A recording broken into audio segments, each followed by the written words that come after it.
You ask Tiger to calculate. This deals with linear inequalities with one unknown. The final result is x greater than 8 over 5 greater than 13 over 5. Let's solve it step by step. Simplify the expression. Simplify the arithmetic.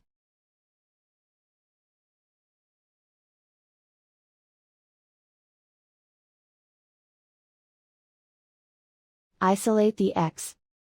Divide both sides by 5.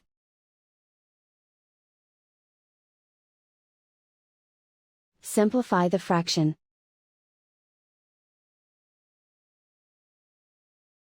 Plot the solution on a coordinate grid. And so the final result is x greater than 8 over 5 greater than 13 over 5.